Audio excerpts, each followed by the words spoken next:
সুপ্রিয় দর্শক, আপনারা দেখছেন এসপিএন বাংলা টিভি। দেখুন ও সাবস্ক্রাইব করুন এসপিএন বাংলা টিভি, দেশ ও মানুষের কথা বলে। পেশা একজন শিক্ষক এবং আমি শুধু সিলেট থেকে আপনাদের এখানে এসেছি। আমি অত্যন্ত আনন্দিত এবং গর্বিত। আমি মানে সবাইকে পেয়ে, আপনাদের মতো গুণীজন পেয়ে আমার সত্যি খুবই আনন্দিত এবং গর্ববোধ মনে হচ্ছে। এবং আমি স্টার বাংলাদেশকে আন্তরিকভাবে অভিনন্দন এবং কৃতজ্ঞতা জ্ঞাপন করছি এই ধরনের একটা সুন্দর অনুষ্ঠান এবং এই সুন্দর অ্যাওয়ার্ড উপভোগ করার জন্য। আমি আসলে কবির ভাষায় বলতে হয়, পৃথিবীতে যাহা মহান সৃষ্টি চির কল্যাণকর, অর্ধেক তার আনিয়াছে নারী, অর্ধেক তার নর। আসলে আমরা পৃথিবীতে নারীর মর্যাদা অনেক উপরে। নারীদের মর্যাদা, আজকে আমার মা, আমি তার নারী, আমি তার গর্ভ থেকে জন্মগ্রহণ করেছি। আজকে আমরা কি করি? আমরা আমাদের মাদেরকে কষ্ট দেই, মাদেরকে দুঃখ দেই।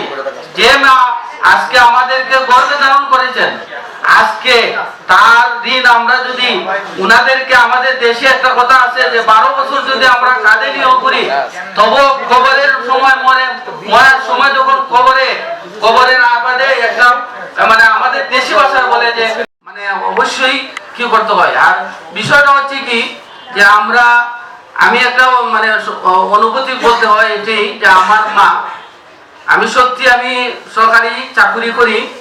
আমার মা যখন হঠাৎ করে আমার মা অসুস্থ হয়ে গেলেন, উনার ক্যান্সার ধরা পড়েছে। আমি কি করলাম, সাথে আমি আর সিলেটে আর আমি কি করলাম না, সাথে আমি রিজার্ভ করে, আমি কেবিন রিজার্ভ করে আমি ঢাকায় চলে আসি। ঢাকায় চলে এসে আমি আমার মাকে আমার ওটাকে মানে চিকিৎসা দিতে থাকি। আমার চাকরি চলে যাও, কিন্তু আমি ছুটি পাই নাই। আমি বলেছি যে আগে আমার চাকরি চলে যাও, তবু কিছু হবে না, আগে হবে আমার মা, তারপর হবে আমার চাকরি। আমি সেই মাকে একবারে ওনার সাথে থেকে সমস্ত কিছু কি করে আমি ওনার পুরা 100% সাকসেস করে আমি নিয়ে গেছি। যাওয়ার পরে দেখি যে আমি যখন ওনার এই সাকসেস করে যাওয়ার পরে যখন আমাদের সিলেটে যাই, তখন আমার অফিসাররা বললো যে পৃথিবীতে মার উপরে কিছু নেই, মাই সব। আপনি মার খেদমত করেছেন মানে অনেক কিছু।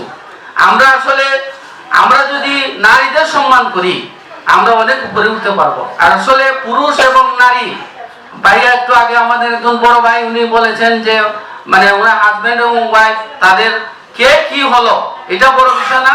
বড় বিষয়টা হলো যে আপনাদেরকে স্যাক্রিফাইসিং এর মন মানসিকতা থাকতে হবে। যদি স্যাক্রিফাইসিং এর মন মানসিকতা থাকে, সে নারী হোক পুরুষ হোক, অনেক ক্ষেত্রে সে উপলব্ধ হতে হবে। আমরা আসলে নারীদের সম্মান দিতে জানি না।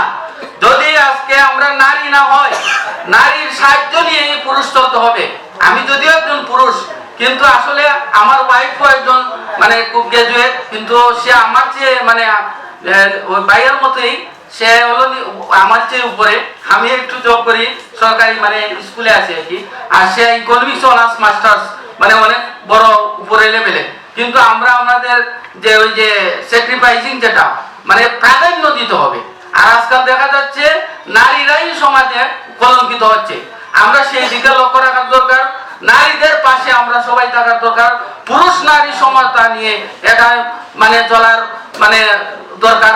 আমি আসলে ভুলে গেছি, আমি সেই নারী দিবসের এবং সেই ইন্টারন্যাশনাল ওমেন্স ইন্ডিপেন্ডেন্ট অ্যাওয়ার্ডে আমি গভীর শ্রদ্ধাভাবে স্মরণ করছি যে এই নারী জাগরণের যে অগ্রদূত বেগম রোকেয়া সাখাওয়াত হোসেন এবং নারী জাগরণের অগ্রদূত বেগম খালেদা জিয়া, যিনি মারা যাওয়ার পরেও আমি দেখছি যে শত শত লাখ কোটি কোটি জানা যায় ওনার কি। আরো যারা নারীরা আছেন, আমি সবাইকে নারীদেরকে অনেক বেশি সম্মান করি।